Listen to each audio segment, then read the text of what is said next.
with 153 members voting in the affirmative, 4 in the negative, and 1 abstention, House Bill number 11287 is hereby approved on third and final reading. Majority Leader. Madam Speaker, I move that we recognize the Honorable Raul Manuel to explain his vote. The Honorable Raul Manuel is recognized. Salamat, Madam Speaker. Bumoboto ang representasyon ng kabataan ng no sa House Bill 11287 na naglalayong pahabain ang termino ng future and incumbent barangay and SK officials mula 3 taon patungong 6 na taon. Mula sa ating pagtatanong sa mga kabataang nasa SK, inamin nila na makakatulong ang 3-year term kung sakali dahil noong 2023 lamang sila naihalal at naging masyadong maikli ang 2 taon para sa kanilang mga proyekto at plano para sa mga kabataan. Subalit hindi naman nila ito kasalanan. Kasalanan ito ng sunod-sunod na pagkakaantala ng barangay and SK elections kaya napahaba ang termino ng mga naunang SK at napaikli naman ang termino ng kasalukuyang SK.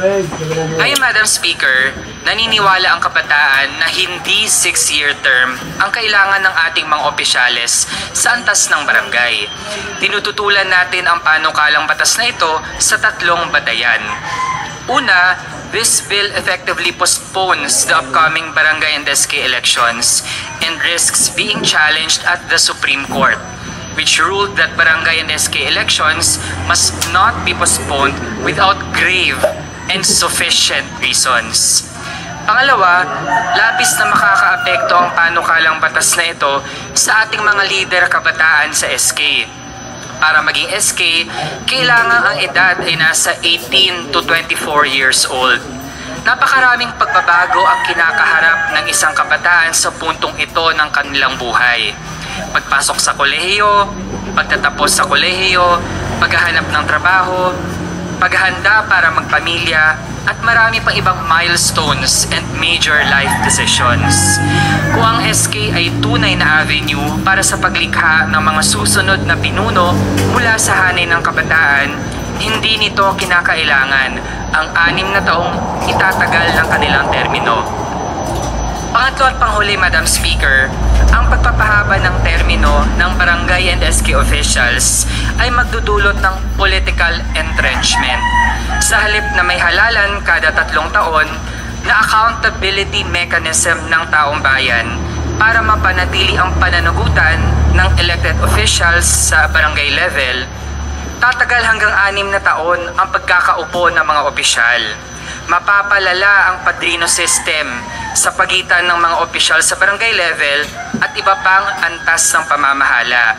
Dahil tatagal na ang termino ng barangay and SK officials, papaigtingin ang tradisyonal na politika at ang pagpapaupo ng mga traditional politicians ng kanilang mga tauhan sa barangay para tumagal ang kapit nila sa ganong local level of governance. Ang kinakailangan ng ating mga SK ay patuloy na pagsuporta sa kanila sa pamamagitan ng mga naisabatas na ng Kamara tulad ng SK Compensation and Empowerment Law. Dagdag pa, kailangan ipatupad ang SK Trainings and Leadership Seminars na dati ay pinabayaan ng National Youth Commission sa ilalim ng dating chairperson nito. Ito po ang mga kailangan natin at hindi ang 6-year term. With that, Madam Speaker, once again, we vote no to House Bill 11287. Maraming salamat. Thank you. Majority Leader. Madam Speaker, I move that we direct the Secretary General to immediately transmit to the Senate House Bill number 11287, which was just approved on third reading. So move, Madam Speaker. There's a motion. Is there any objection? The Chair hears none. The motion is approved.